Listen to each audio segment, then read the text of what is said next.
اللہ اللہ اللہ اللہ الحمدللہ رب العالمین والعاقبۃ للمتقین والصلاة والسلام علی سید الانبیاء والمرسلین وعلی آلہ واصحابہ اجمعین، اما بعد، اعوذ باللہ من الشیطان الرجیم، بسم اللہ الرحمن الرحیم۔ انما یأمر مساجد اللہ من آمن باللہ والیوم الآخر واقام الصلاة وآت الزکاة ولم یخش الا اللہ، صدق اللہ العظیم وصدق رسولہ النبی الکریم، ونحن علی ذلک لمن الشاہدین والشاکرین، والحمد للہ رب العالمین۔ ان اللہ وملائکتہ یصلون علی النبی یا ایہا الذین آمنوا صلوا علیہ وسلموا تسلیما۔ الصلاۃ والسلام علیک یا سیدی یا رسول اللہ وعلی آلک واصحابک یا سیدی یا حبیب اللہ۔ الصلاۃ والسلام علیک یا سیدی یا نبی اللہ وعلی آلک واصحابک یا سیدی یا نبی اللہ۔ تمام تعریفیں، حمد اور ثنا اللہ تبارک و تعالیٰ کے لیے۔ درود و سلام نبی اکرم نور مجسم شفیع معظم احمد مجتبیٰ جناب حضرت محمد مصطفیٰ صلی اللہ تعالی علیہ وسلم کی ذات والا صفات کے لیے حمد و صلات کے بعد قرآن مجید کی سورہ توبہ ہے، پارہ 10 ہے اور آیت نمبر 18 ہے۔ ارشاد فرمایا انما یأمر مساجد اللہ من آمن باللہ والیوم الآخر۔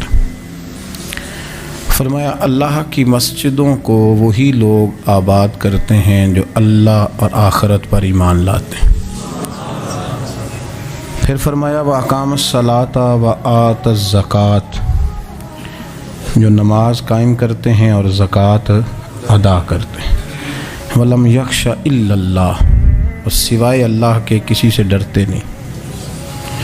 یہ لوگ اللہ کی مسجدوں کو آباد کرتے ہیں، نماز قائم کرنے والے، زکوٰۃ دینے والے، سوائے اللہ کے کسی کی رضا کو مقدم نہ کرنے والے، اور سب سے پہلے یہ کہ وہ اللہ اور آخرت پر جب ایمان مضبوط ہو جاتا ہے پھر مسجد کی طرف رجوع کرنا آسان ہو جاتا ہے۔ نبی کریم صلی اللہ تعالیٰ علیہ وسلم نے فرمایا ہے کہ اللہ تبارک و تعالیٰ نے مجھے جو فضیلتیں دی ہیں نا، ان میں سے ایک فضیلت یہ ہے کہ اللہ تعالیٰ نے میرے لیے ساری زمین کو مسجد بنا دی ہے۔ اس کا معنی یہ ہے کہ جہاں بھی نماز ادا کرو گے تمہاری نماز ہو جائے گی، لیکن وہ خاص حصہ، وہ خاص جگہ جو نماز کے لیے وقف کر دی جاتی ہے اس کو مسجد کہا جاتا ہے۔ مسجد کا لغوی معنی تو سجدہ گاہ کے، لیکن وہ خاص باؤنڈری جس کو مختص کر دیا جاتا ہے کہ یہاں نماز پڑھی جائے گی، اس کا نام مسجد ہے۔ مسجد سے پیار کرنا، مسجد کے ساتھ دلچسپی لینا، مسجد کے ساتھ دل لگانا، مسجد کی تزئین و آرائش میں، خدمت میں اپنے آپ کو شامل رکھنا، اور سب سے بڑھ کے یہ کہ مسجد کے ساتھ اپنے دل کو جوڑ کے رکھنا، یہ اہل ایمان کی علامت ہے۔ مسلمان کا روحانی رشتہ اللہ اور اس کے رسول صلی اللہ علیہ وسلم کے ساتھ ہے۔ آپ کا جس آدمی کے ساتھ رشتہ مضبوط ہوتا ہے آپ اس کے مکان کی طرف کھنچے چلے جاتے ہیں، کوشش کر کے جاتے ہیں کہ میرا بھائی سے ملنے کو دل کر رہا ہے، تو اس کی طرف توجہ ہو جاتی ہے، وقت نکالتے ہیں، ٹائم خرچ کرتے ہیں، پیسہ لگاتے ہیں، وہاں جاتے ہیں۔ بیٹی میں نے بیاہ دی ہے، اپنے گھر چلی گئی ہے، پر میرا ملنے کو دل کر رہا ہے، وقت فرصت سارا کچھ دیکھ کے وہاں پہنچ جاتے ہیں۔ اصل اس گھر جانا مقصود نہیں ہوتا، اصل تو بیٹی کی ملاقات مقصود ہوتی ہے، اصل بھائی کا مکان دیکھنا مقصد نہیں، اصل تو بھائی کی ملاقات مقصد ہے۔ تو مسجد میں جب آپ آتے ہیں تو مقصود یہ ہے کہ میں اس جگہ جا رہا ہوں جسے رب کریم نے اپنا گھر قرار دیا ہے۔ اب اس گھر کے ساتھ دلچسپی، اس گھر کے ساتھ آپ کا تعلق مضبوط ہوتا چلا جاتا ہے۔ رسول کریم صلی اللہ علیہ وسلم نے فرمایا ہے کہ زمین پر جو گھر سب سے پہلے بنایا گیا، جو مسجد سب سے پہلے بنائی گئی، وہ بیت اللہ شریف، مسجد الحرام، اور فرمایا جب ساری دنیا فنا ہو جائے گی تو جو جگہیں باقی رہ جائیں گی وہ مسجدیں، وہ حصہ جس پہ مسجد تعمیر کر لی جاتی ہے وہ حصہ باقی رہے گا۔ مسلمانوں کے اندر جہاں چیزیں بڑی تیزی کے ساتھ پھیلی اور ہماری دلچسپیوں کا رخ جب سے دنیا داری کی طرف زیادہ بڑھا تو مسجد سے بھی تھوڑا سا لوگوں کا رجحان کم ہوا ہے۔ ایک تو لوگ مسجد میں دیر سے آتے ہیں اور پھر جلدی جانے کا شوق رکھتے ہیں۔ کبھی ہم دیکھتے تھے کہ اسکول کا گیٹ بہت بڑا ہوتا تھا لیکن چھٹی کے ٹائم تنگ پڑ جاتا تھا۔ یہی حال مسجد میں جب نماز ختم ہوتی ہے تو اس وقت ہوتا ہے۔ پتہ نہیں کتنے ضروری کام ہیں جو پیچھے ہیں، کون سی ایسی چیز ہے جو دھکیل رہی ہے۔ بچے تو اپنے آپ کو بڑی قید میں سمجھتے تھے اس لیے جایا کرتے تھے، لیکن مسجد سے اس تیزی سے نکلنا، نماز پڑھنے والوں کی نماز کا خیال نہ کرنا، کسی کی تکلیف کا احساس نہ کرنا اور شدت کے ساتھ وہاں سے نکلنے کی کوشش کرنا، اس عمل پر جب غور کیا جائے تو برے خیالات ذہن میں آتے ہیں۔ ایسی چیزیں ذہن کے اندر آتی ہیں جن کا ایک مسلمان کے حق میں ہونا ٹھیک نہیں۔ میرے نبی پاک صلی اللہ تعالی علیہ وسلم نے ارشاد فرمایا، قریب محبوب فرمانے لگے کہ 7 شخص ایسے ہیں کہ قیامت کے دن اللہ کے عرش کے سائے کے علاوہ سایہ نہیں ہوگا، تو رب کریم ان 7 بندوں کو اپنے عرش کا سایہ عطا فرمائے گا۔ وہ 7 لوگ ہیں، ان میں سے نبی پاک صلی اللہ تعالی علیہ وسلم نے ایک شخص وہ بیان کیا کہ جو نماز پڑھ کے مسجد سے نکل تو جاتا ہے پر اس کا دل مسجد کے ساتھ جڑا رہتا ہے، اس کی طبیعت مسجد کے ساتھ لگی رہتی ہے کہ اللہ کے گھر سے ہو کے آیا ہوں، مجھے دوبارہ اللہ کے گھر جانا ہے۔ اس کا دل لگا رہتا ہے، جڑا رہتا ہے، وہ انتظار کرتا ہے کہ دوبارہ کب میں نے مسجد میں جائیں۔ یہ رویہ نہیں اس کا ہونا چاہیے کہ وہ کہے اوہو سردیوں میں تو بس نماز ہی نماز رہ گئی ہے، اعتراض نہ کرتا پھرے، بلکہ وہ اس کا دل جڑا رہے۔ مسجد کے ساتھ جو خاص رشتہ ہے، بخاری مسلم میں حدیث ہے، نبی پاک صلی اللہ علیہ وسلم نے فرمایا، ویسے تو ساری زمین ہی اللہ کی ہے نا، للہ ما فی السماوات و ما فی الارض، زمین و آسمان میں جو کچھ بھی ہے وہ اللہ کا ہے، لیکن حضور فرماتے ہیں کہ خطہ زمین پر جو جگہ رب کو سب سے زیادہ پیاری، جگہ ساری اللہ کی ہے، پر جو اللہ کو سب سے پیارا ٹکڑا ہے وہ جگہ ہے جہاں مسجد بنا دی جاتی ہے۔ وہ خاص خطہ، آپ ذرا حدیث کے لفظوں پر غور کریں، فرمایا احب البلاد، وہ اللہ کا محبوب ٹکڑا ہے زمین پر جہاں مسجد بنا دی جاتی ہے۔ وہ اب آپ اندازہ کریں کہ وہ پیسے کتنے قیمتی ہیں، جو کمائے کسی نے تھے، لگ مسجد میں گئے، اور محبوب کس کے ہو گئے؟ اللہ تعالیٰ کے۔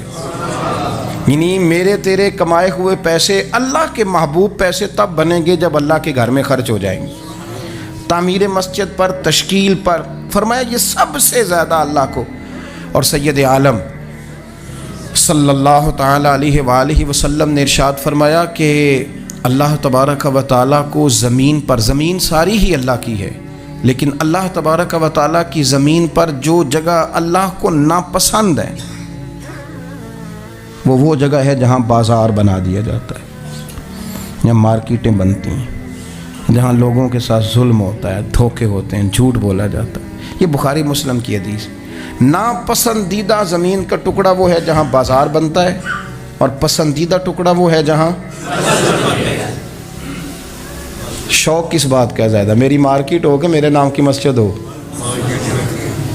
یہ میری زمین کا جو ٹکڑا میری مارکیٹ ہو، میرا پلازا ہو، اور پچھلا مکان خرید کے نہ تو ایک لائن پیچھے نکالتا ہوں، 12 دکانیں ادھر ہو جائیں گی، 12 دکانیں ادھر ہو جائیں گے، پھر حساب نکالتا ہے کہ 20,000 ایک کا کرایہ ہے تو کتنا بنا مہینے کا، اس کو یہ نہیں پتا کہ تیری یہ زمین تھی اللہ کی، اب تو نے اس کا وہ حشر کیا ہے کہ یہ ناپسندیدہ ترین ہو گئی، ناپسندیدہ ترین۔ اور اگر تیری ہی زمین ہو، اپنی خوش قسمتی تو دیکھیں کہ میری زمین، میرے پیسے، اور جب میں نے مسجد بنا دی تو وہ پیسے رب کے پیارے ہو گئے، وہ زمین اللہ کی محبوب ہو گئی، وہ پیسے پیارے ہو گئے، وہ محبوب ہو گئے۔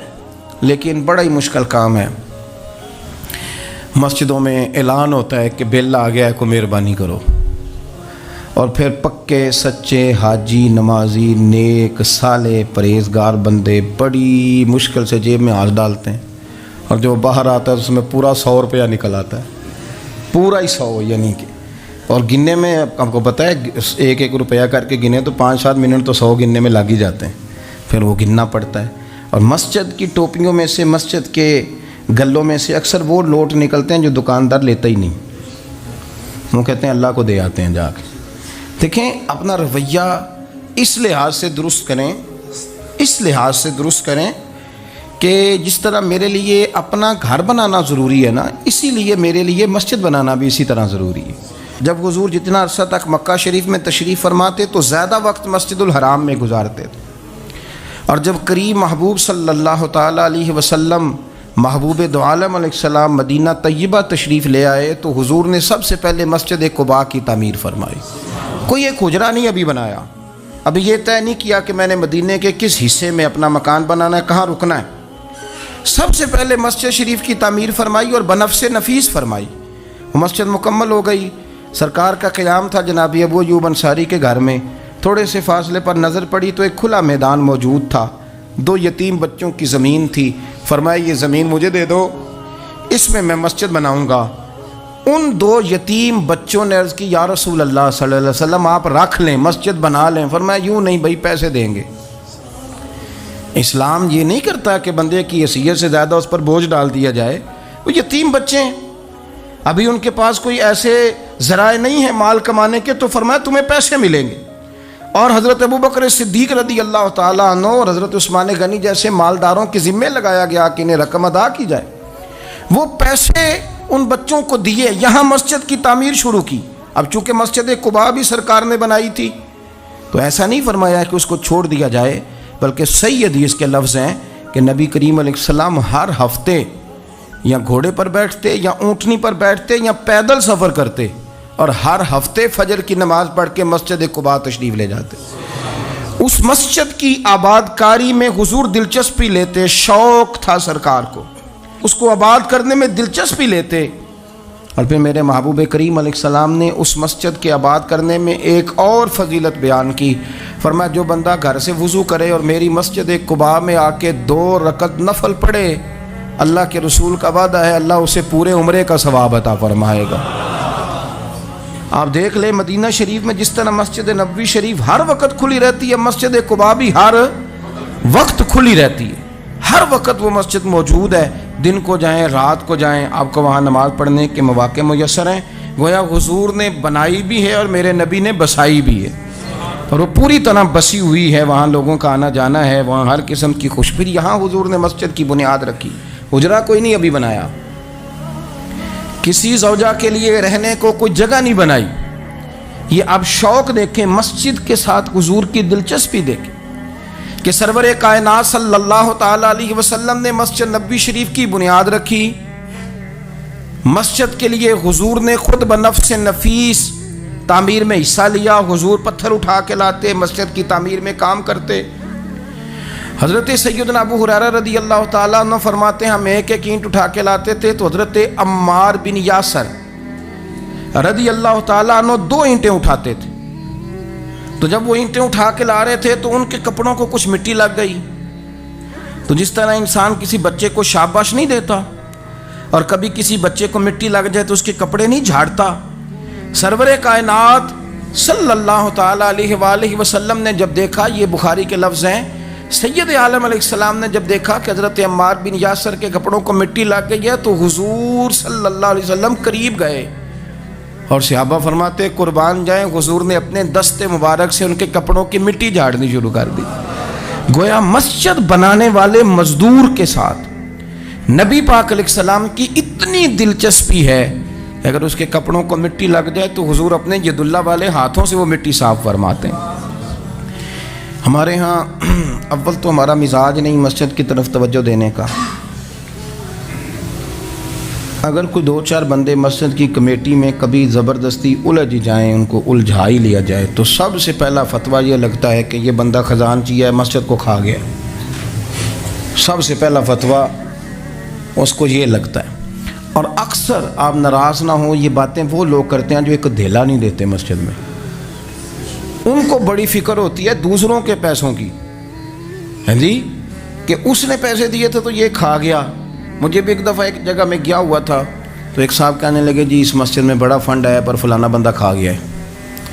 تو اس سے بھی تھوڑا سا وہ یہ ہوتا ہے کہ جب آپ کسی کے خلاف بات کرتے ہیں تو سامنے والا آپ کو اپنی ہمدردی دے کے تو 1-2 بات اور کرتا ہے۔ میں نے اس سے کہا کہ آپ نے کتنے پیسے دیے مسجد میں؟ کہنے لگا جی کچھ میں نے بھی دیے۔ میں کہا چل پہلے تیرے تے دعا مانا وہ کولوں آ چلیے۔ کہنے جی نہیں وہ تو میں دے چھڑے۔ تو میں کہا پھر جنہ دیتے سن انہاں بھی دے ہی چھڑے کہ توں حساب لینا ہے کہ اللہ لینا ہے؟ اتنا زیادہ ٹینشن لینے کی کیا ضرورت ہے آپ کو؟ اس بندے نے بھی مرنا ہے، قبر میں جانا ہے۔ میں کیا بھائی تیرے تے دعائیے نہ پیسے جڑے تیرے کھا گئے، تو تے وصول کرنا تو باقیوں کے دیکھے جائیں گے۔ آپ کو یہ توفیق نہیں ہے کہ آپ تھوڑا سا آگے بڑھیں، کام دیکھیں، اخراجات دیکھیں، معاملات دیکھیں کسی بھی مسجد کے۔ آپ تنقید کر رہے ہیں کمیٹی پہ مفت کی، اور اس کا نتیجہ کیا نکلتا ہے؟ مسجدوں میں جھگڑے ہوتے ہیں، فسادات ہوتے ہیں، دنگا ہوتا ہے۔ اور امام صاحب بیچارے انہوں نے بھی تو پھر کو پارٹی رکھنی ہوتی ہے، جینا تو ہے نا دنیا میں۔ وہ بھی پھر کبھی کبھی دیکھ لیتے ہیں کہ اب پارٹی بھاری کیڑی ہے تو اس کی طرف وہ توجہ کر لیتے ہیں، پھر وہ بھی ایک نیا دنگا شروع ہو جاتا ہے۔ کیونکہ مسجد میں امام اس نے رہنا ہے جس نے بندوں کو راضی رکھنا ہے، اس کی پابندی ہوتی ہے۔ ایک نے کہہ دیا تو کھل کے نماز پڑھا، سویرے ہی تو مزہ ہوتا ہے نماز پڑھن کا، تو دوسرا کہتا ہے قاری صاحب آپ تو فارغ ہیں، ہم نے تو ڈیوٹی بھی کرنی ہے۔ مسجد کی آباد کاری میں آپ حصہ لیں، چیزوں کو دھیڑنے میں آپ کردار نہیں ادا کریں، کیونکہ مسجد اللہ کی رضا کے لیے۔ اور میرے نبی پاک علیہ السلام نے فرمایا جس نے اللہ کی رضا کے لیے مسجد بنائی اس نے اپنے لیے جنت میں مکان تعمیر کرا لیا ہے۔ شرط یہ ہے کہ اللہ کی رضا کے لیے پارٹی بازی کے طور پر مسجد نہ بنائے، رضا الہی کے لیے مسجد بنائے۔ اس نے اپنے لیے جنت میں مکان بنا لیا ہے۔ مسجد کے ساتھ دلچسپی ہونی چاہیے، مسجد کی صفائی کریں، مسجد کے ساتھ آپ دیکھیں کہ کون سا بلب خراب ہے، اس بلب کو آپ چینج کر دیں۔ آ کے تنقید کر کے چلے جانا کہ فلانا بندہ فلانا کام نہیں کرتا، یہ تو بڑا آسان کام ہے، یہ تو آپ کسی سے بھی کرا لیں۔ یہ تو لیکچر ساری دنیا دیتی ہے کہ فلانا غلط ہے، فلانا غلط ہے۔ چیزوں کو غلط کہنا، بندوں کو غلط کہنا یہ آسان ہے، لیکن غلط چیزوں کو ٹھیک کر لینا یہ مشکل کام ہے۔ یہ والا میرے بھائی فریضہ سر انجام دیں، کوشش کریں کہ مسجد کے آپ قریب آئے۔ حضرت تمیم داری رضی اللہ تعالیٰ عنہ میرے نبی کریم کے صحابی ہیں، انہوں نے نا سب سے پہلے مسجد میں آ کے چراغ جلایا تھا۔ اتنے راضی ہوئے میرے نبی پاک، اتنے راضی ہوئے، فرمایا تمیم تو نے مسجد میں چراغ نہیں جلایا، تو نے تو اپنی قبر روشن کر لی ہے، اور فرمایا تم نے تو مکمل نور حاصل کر لیا ہے، مکمل۔ اور خاص حضور نے ڈیوٹی لگائی سیدنا بلال حبشی کی، وہ مسجد کا خیال کرتے، مسجد پہ توجہ دیتے، مسجد نبوی میں کون سی چیز کہاں کس انداز میں کرنی ہے، حضرت بلال وہ خدمت سر انجام دیتے۔ نبی پاک علیہ السلام مسجد کے لیے مختلف اوقات میں مختلف احکام جاری کرتے۔ پہلے سرکار دو عالم صلی اللہ علیہ وسلم نے ایک دروازہ مخصوص کر دیا تھا، فرمایا بھئی ایک فیصلہ میرا یہ ہے کہ اس گیٹ سے صرف عورتیں آئیں گی، مرد نہ داخل ہوں۔ حضور نے وقف کر دیا عورتوں کے لیے۔ پھر ایک وقت ایسا آیا کہ نبی پاک صلی اللہ علیہ وسلم کے بہت سارے صحابہ نے جن کے گھر مسجد کے بالکل ساتھ ساتھ تھے، انہوں نے مسجد کے اندر دروازے کھول لیے تھے، مسجد میں آیا کرتے تھے۔ اللہ کے رسول صلی اللہ علیہ وسلم نے فرمایا بھی اب جماعت کا وقت ہوتا ہے اور بالکل دروازہ مسجد کے اندر تم نے کھولا ہوا ہے تو کچھ چیزوں میں مشکل پیدا ہوتی ہے، لہذا سارے دروازے بند کر دو، ایک دروازہ کھلا رہے، اور وہ ہے جناب ابو بکر صدیق کا۔ وہ آج بھی کھلا ہے مسجد نبوی، اس کو وہ دروازے کو بند نہیں کرتے، کبھی ضرورت ہو تو وہ آگے کوئی کنات لگا دیتے ہیں، دروازہ وہ ہمیشہ کھلا رہتا ہے، اس لیے کہ اس کو میرے نبی پاک نے کھولا ہے، وہ دروازہ کھلا رہتا ہے۔ حضور نے مختلف اوقات میں مسجد کی تزئین و آرائش میں، اس کی وسعت میں دلچسپی کا اظہار کیا۔ حضرت بلال جھاڑو دیتے، آنے والے لوگوں کا خیال کرتے۔ مجھے کہہ لینے دیں، اس کو سیاسی نہ رہنا سمجھے، مجھے کہنے دیں، اور میں بہت ساری احادیث اور بہت ساری سیرت کی کتابوں کا نچوڑ ایک جملے میں بیان کرتا ہوں۔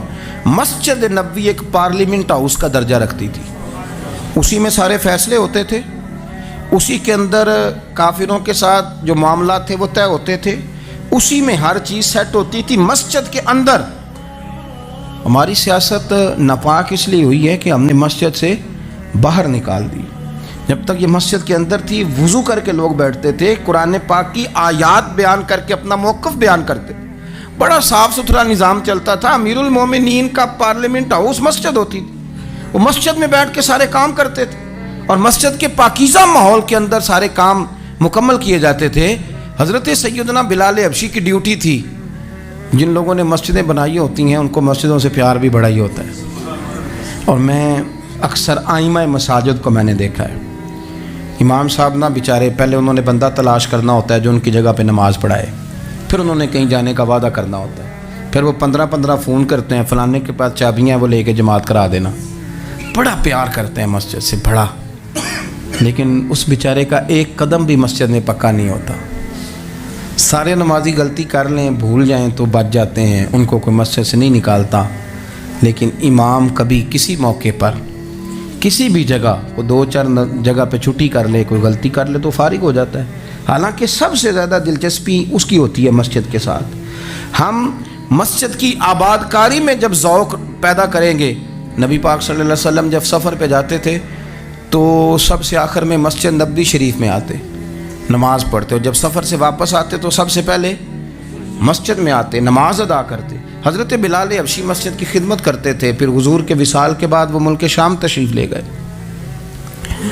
وہاں انہوں نے وقت گزارا۔ حضرت عمر فاروق رضی اللہ تعالیٰ عنہ جب ملک شام کے دورے پر تشریف لے گئے اپنے دور خلافت میں، تو کہتے ہیں میں جناب بلال حبشی سے ملنے گیا، تو کہتے ہیں حضرت بلال نے سب سے پہلے مجھ سے پوچھا کہ بتاؤ میرے نبی پاک کی مسجد کا کیا حال، وہ فلاں کونے کی کیا پوزیشن ہے، فلاں جگہ اب کیا حالات، وہ فلاں جگہ سیدہ عائشہ کے حجرے کے پاس فلانا کام ہونے والا تھا، اس کی کیا پوزیشن ہے، ایک ایک چیز کے بارے میں پوچھا۔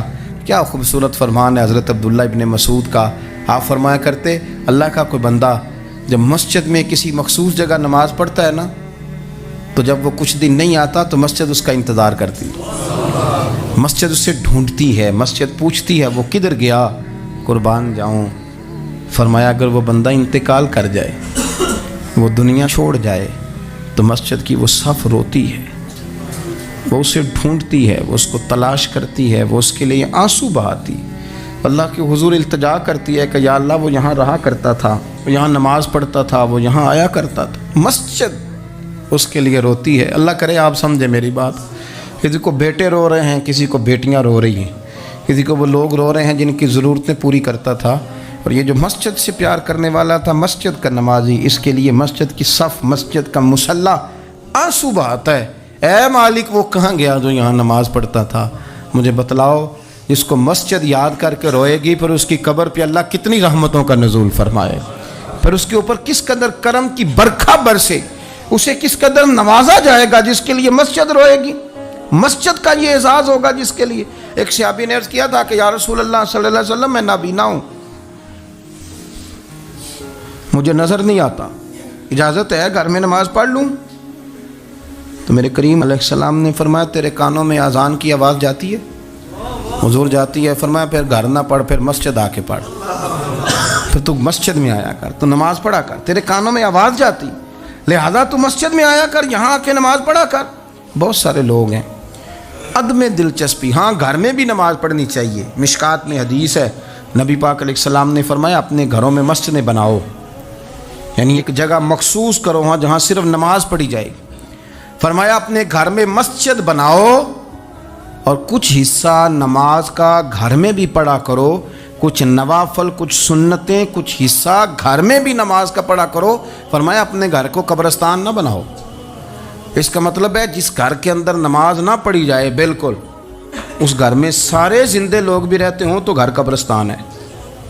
یہ حضور کا فرمان ہے کہ سارے لوگ زندے ہیں، ہنستے ہیں، بستے ہیں، کھیلتے ہیں، اٹھتے ہیں، پر 2 رکعتیں نماز نہیں پڑھی جاتی، وہ قبرستان ہے۔ حضور نے فرمایا قبرستان ہے، جتنی مرضی ٹائلیں لگی ہوئی ہوں، ہر کمرے میں AC ہو, بڑا شاندار باتھ روم ہو, ساری سہولتیں ہوں, اگر گھر والے گھر میں کچھ نماز نہیں پڑھتے, خواتین نہیں پڑھتی, مرد کچھ نفل نہیں پڑھتے, وہ قبرستان ہے.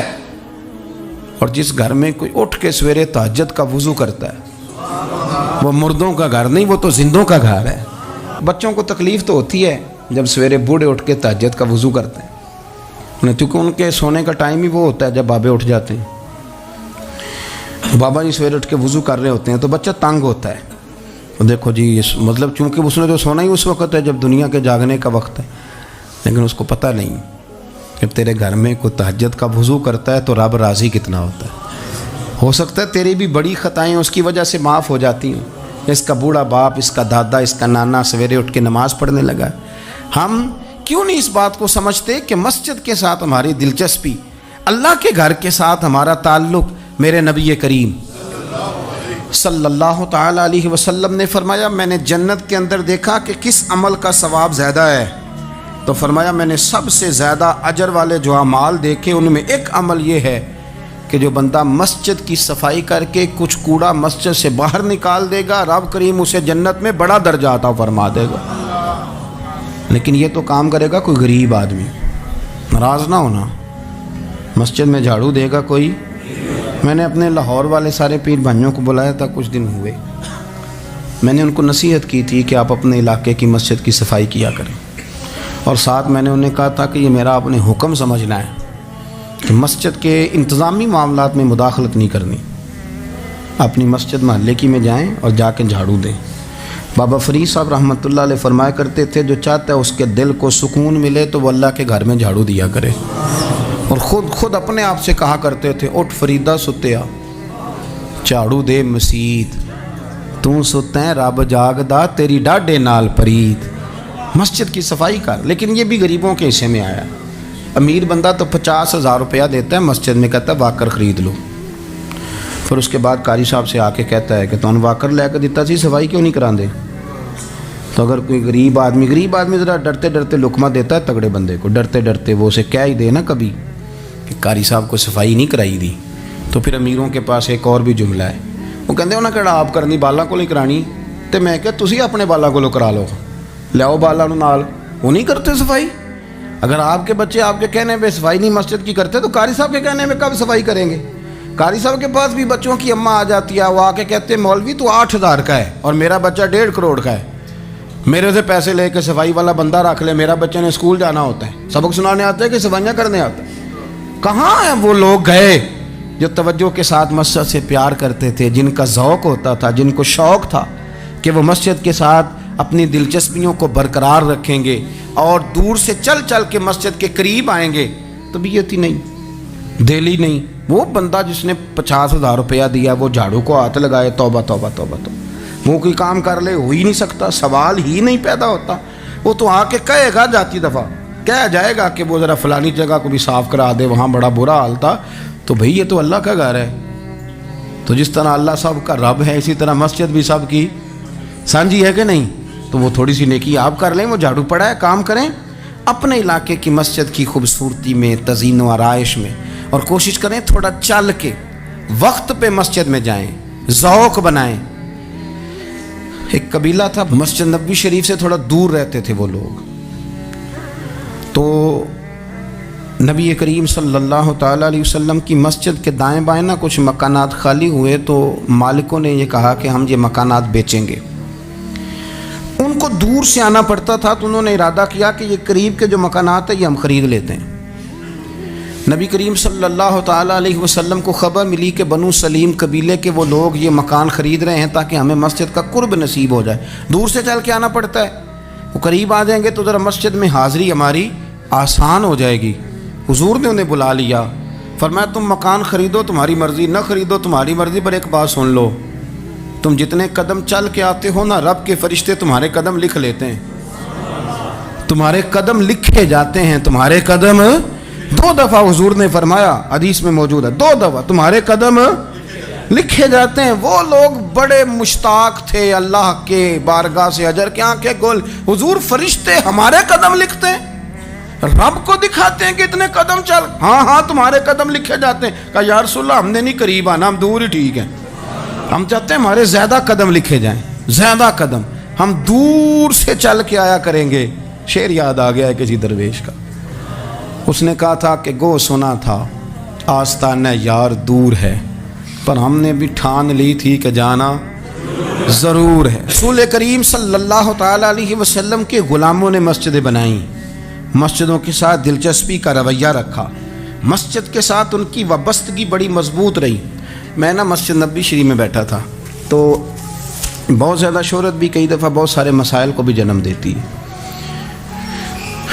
تو کچھ ایسی جگہیں ہوتی ہیں جہاں آپ کو خود ادب کے ساتھ جانا چاہیے، وہاں زیادہ جھمگٹے لوگوں کا آنا جانا، ہاتھ چموانا ویسے ہی تھوڑا ادب کے خلاف لگتا ہے، تو کوشش ہوتی ہے کہ ذرا وہاں کوشش کی جائے کہ ذرا چپکے سے کوئی کام ہو جائے، لیکن پیار کرنے والے تو پھر مل ہی جاتے ہیں نا ہر جگہ۔ مسجد نبوی شریف کی صفائی کرنے والے لوگ میرے پاس آ کے بیٹھ گئے، کہنے لگے آپ سے فوٹو کھنچا لیں، تو مجھے ایک شعر یاد آ گیا کسی درویش کا، اس نے کہا تھا طیبہ کے سارے خادم پہچانتے ہیں مجھ کو تو خبر نہیں تھی میں اس قدر بڑا ہوں۔ میں نے کہا جی کھنچوا لیں، تو ان میں ایک شخص بولا، کہنے لگا پیر صاحب آپ سے ایک بات کرنی ہے۔ میں نے کہا کریں۔ کہنے لگا میرا نا تنخواہ بڑی تھوڑی ہے، بلدیہ کا ملازم ہوں، تھوڑی سی تنخواہ ملتی ہے، تو میرا ارادہ تھا چھوڑ جاؤں، روز پروگرام کرتا تھا کہ پاکستان جا کے کوئی کام کر لوں گا۔ پھر میں نے آپ کی ایک تقریر سنی، میں نے کہا وہ کون سی؟ کہنے لگے آپ نے بتایا ہے کہ بخاری میں حدیث ہے ایک بی بی مسجد کی صفائی کرتی تھی، بیمار ہو گئی تو حضور تیمارداری کرنے جاتے تھے، اور جب اس کا رات کو انتقال ہوا صحابہ نے حضور کو تکلیف دینا بہتر نہ سمجھا، دفن کر دیا، تو نبی کریم نے سویرے فرمایا مجھے بتاؤ اس کی قبر کہاں ہے؟ حضور نبی پاک خود رسول کریم ساری امت گنبد خضرا پہ، اور نبی پاک اس قبر پہ چلے گئے جو مسجد میں جھاڑو دیتی تھی، اس کی قبر پہ کھڑے ہو گئے اور فرمایا صفیں بناؤ بھائی میں دوبارہ جنازہ پڑھوں گا۔ حضور نے جنازہ دوبارہ پڑھا، وارث نے جنازہ نہ پڑھا ہو تو دوبارہ پڑھانا جائز ہے، اور حضور تو وارث ہے نا ساری امت کے، دوبارہ جنازہ پڑھا۔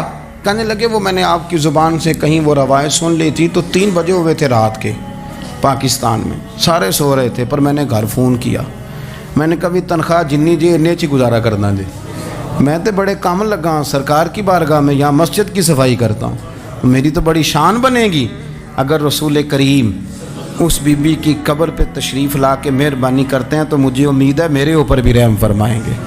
تو تنخواہ تھوڑی صحیح پر نصیب تو بڑا اونچا ہے نا، تو میں کوشش کرتا ہوں کہ یہ تعریفیں چھپا کے رکھی جائیں، پر میں نے اسے کہا میں کہ تھوڑا اونچی بول اور ذرا گنبد شریف کی طرف منہ کر کے بات کر، تاکہ گواہی ہو جائے نا، گواہی ہو جائے۔ عرش پہ تازہ چھیڑ چھاڑ، فرش پہ طرفہ دھوم دھام، کان جدھر بھی لگائیے تیری ہی داستان، کان جدھر بھی لگائیے تیری ہی اور یارو بڑا خوش بخت نہیں وہ آدمی جس کو اللہ تبارک و تعالیٰ کے گھر کی حاضری کا یہ موقع نصیب ہو، وہ تھوڑا ذوق بنائے، وہ مسجد میں جائے، مسجد کے ساتھ پیار کرے، مسجد کے ساتھ اس کی دلچسپی ہو، مسجد میں وہ چراغ جلائے، مسجد میں وہ جھاڑو دے، وہ مسجد کی صفائی کا خیال کرے، وہ دیکھے کون سی چیز ہے مسجد کی جو صحیح ہونے والی ہے اس کا خیال، اور بڑا ہی خوش بخت ہے۔ آپ یقین کریں مجھے سب سے زیادہ اس بندے سے پیار ہے جس کو فکر رہتی ہے کہ ٹائم ہو گیا میں نے مسجد کھول لی۔ کچھ ائمہ مساجد، کچھ مؤذنین، کچھ جن کے پاس چابیاں ہوتی ہیں، میں نے دیکھا ہے بڑے وقت پہ جائیں گے، مسجد کھولیں گے، صفے بچھائیں گے، یہ بڑے خوش بخت لوگ، یہ میرے نبی پاک کے پیارے ہیں، یہ رسول اللہ صلی اللہ علیہ وسلم اپنے اپنے علاقے کی محلے کی مسجد سے پیار کریں، وہاں آپ ڈیوٹی کریں۔ ہمارا نہ جو بندہ ڈیوٹی کرتا ہے وہ نہ کچھ سربراہی بھی لینا چاہتا ہے، بغیر سربراہی کے ڈیوٹی کریں، دیکھیں آپ وہاں کیا خدمت سر انجام دے سکتے ہیں، کس طرح کر کے آپ اپنا کردار، آپ کی طبیعت بڑی ٹھنڈی رہے گی۔ آپ اللہ کے گھر سے پیار کریں گے تو اللہ آپ کے گھر کو آباد کرے گا، آپ کو بڑی ساری برکتیں، بڑی ساری سعادتیں ملیں گی، بڑی ساری نعمتیں آپ کو میسر آئیں گی۔ ایک دفعہ میں یہاں نا نماز پڑھ کے نا تھوڑا میں کبھی جب میں خود جماعت کرایا کرتا تھا شروع میں، تو میں یہاں تھوڑا سا گھومتا تھا کئی دفعہ باہر گلی میں، تو 15-20 دنوں کے بعد ایک بابا جی کبھی آتے تھے تو 10 روپے 15 روپے بار گلے میں ڈال کے چلے جاتے تھے، تو میں نے ان کو میں جانتا نہیں تھا، 2-3 دفعہ نظر پڑی تو مجھے تھوڑا سا ذہن بنا کہ یہ بزرگ کون ہے۔ میں نے ایک دن ان سے کہا، میں نے کہا بزرگوں آپ اکثر آتے ہیں اور 10-15 روپے آپ گلے میں ڈالتے ہیں اور آپ چلے جاتے ہیں، پھر جدھر سے آپ آتے ہیں، یہاں تو نا بندہ رستے سے گزر رہا تھا تو جاتی دفعہ مسجد نظر آئی تو اس نے کچھ ڈال دیا تو واپس لوٹ جاتے ہیں۔ کہنے لگے مولوی صاحب میرا ایک ذہن ہے کہ ہر مسجد میں میرے نام کی ایک اینٹ لگ جائے، اور میرا ذہن ہے، میں غریب سا بندہ ہوں، زیادہ پیسے میں دے نہیں سکتا، تو میں نے مسجدیں رکھی ہوئی ہیں، تو میں ہر مہینے ہر مسجد میں جتنی میں نے رکھ لی ہیں، میں جاتا ہوں تو اپنے حصے کی میں اس میں جو میرے سے ہو سکتا ہے میں کتنا اچھا ذوق ہے، کتنی اچھی طبیعت ہے۔ کوئی ضروری ہے کہ آپ کے پاس 15 لاکھ روپیہ ہو، آپ الگ سے ایک مسجد بنائیں، پٹی لگوائیں، تبھی کام چلے گا؟ ان بزرگوں کے 10 روپے سے شاید پوری اینٹ بھی نہ لگتی ہو، لیکن ایک دلچسپی کا اظہار تو ہوا نا، مسجد کے ساتھ وابستگی تو نظر آئی نا۔ تو آپ اپنے علاقے کی مسجد کے ساتھ پیار کریں، اس کا قرب اختیار کریں، اس کے قریب جائیں۔ اللہ ہمیں سمجھ